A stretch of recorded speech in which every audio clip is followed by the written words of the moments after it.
to the LeetCode Day 13 challenge solution. Actually, this question is about finding the contiguous array. Now, what actually means by contiguous array we know, but contiguous means in this problem we are given an array which is having the combination of only zeros and ones. That means the binary numbers. Now, what here actually means by contiguous? Contiguous means in the entire array, which is that sub array having two conditions. First, it should be contiguous. Second, it should have equal number of zeros and ones. And the maximum length of that sub array we should return in the output. Now, how to do it? Actually, this is very important question regarding not only for the intuition based but also for the interviews. How?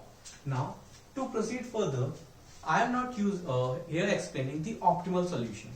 Here I am starting with the brute force method, which will help in the intuition, in developing the intuition for developing the optimal solution. So let's proceed with the brute force method. And this is the one of the most important intuition when a programmer tries to solve a question.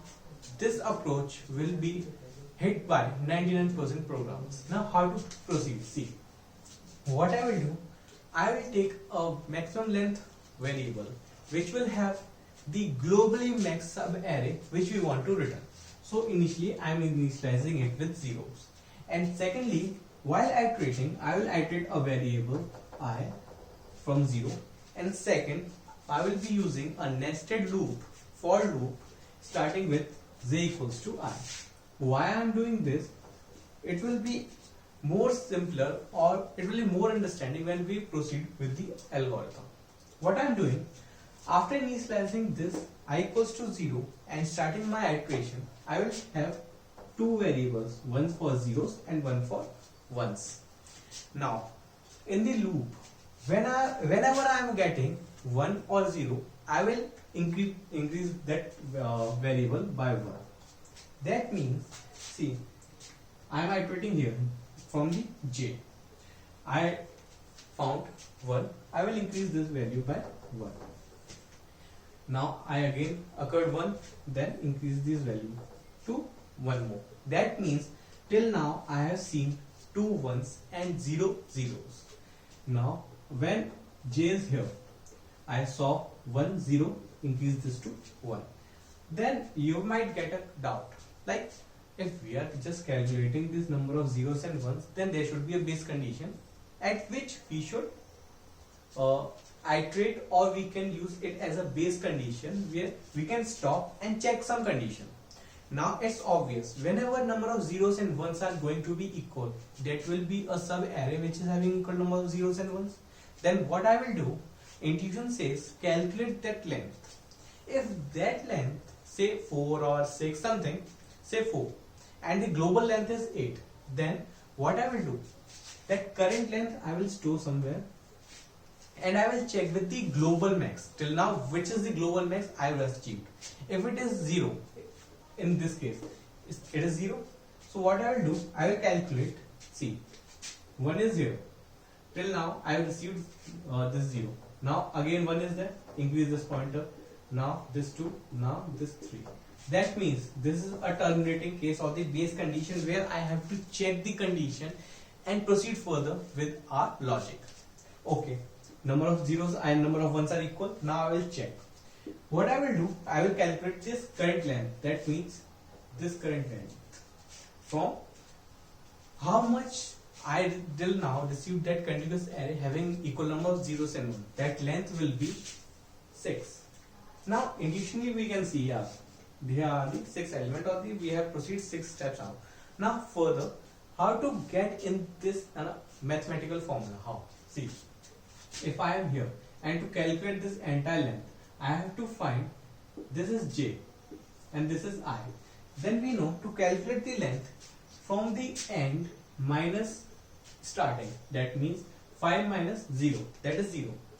Plus 1 if I do, then I will get all the elements, that means the current length. That means if I use j minus I plus 1, this will give me the current length.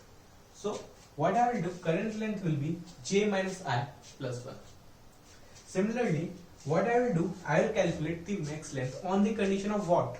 On the condition is my previous max length is greater than or equal to this current length. If it is max among both like 0 and this length, which is max, we know this current length is 6 and that is 0. So between 0 and 6, which is max? 6. So now max length will be 6. Now proceed further. Here number of this is increased to 1, this here 4. Now again we receive that base condition. So calculate this value. This is 8. So what will be the continuous length? It will be j is here 7.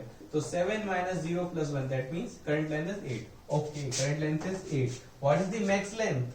Max length will be previous length which we have calculated, that is 6, then 6 and comma 8, because current length now is 8.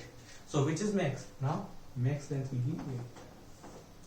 Now proceed further. Here 1. So increase this number of 1 by 1, then here finally. Loop has ended. That means in one iteration I found the max length to be 8, and that might not be the global maximum here. It might be in first iteration, it might be 8.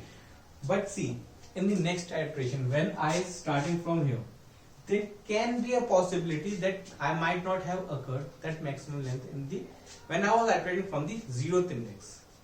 So what I will do, I will again make the all steps, like I is here and j will always start from here where j is. Now keeping this I as constant for this iteration, I will calculate this sub array length. If I get the max, then I will update this variable again. But since this is a brute force method, if although I might have found the maximum sub array which is having maximum length of zeros and ones, it will always keep on iterating and iterating and iterating till I receive her. If you also try to execute this, you also know that you won't be getting the length which is greater than 8. So keep your iteration here. We know that it is 8, and at the end, after all the iteration has been completed, the maximum length, if there's someone greater than 8, then we will replace it and update this max length to 8, something greater than 8. So at the end, after all the iteration, I have written the max length. So hope you understand this brute force method. In the next video, I will come up with the most optimal solution, and I hope you might have just got the intuition how this program has to be worked and this logic is implementing. So thanks for your understanding. See you tomorrow. Thanks.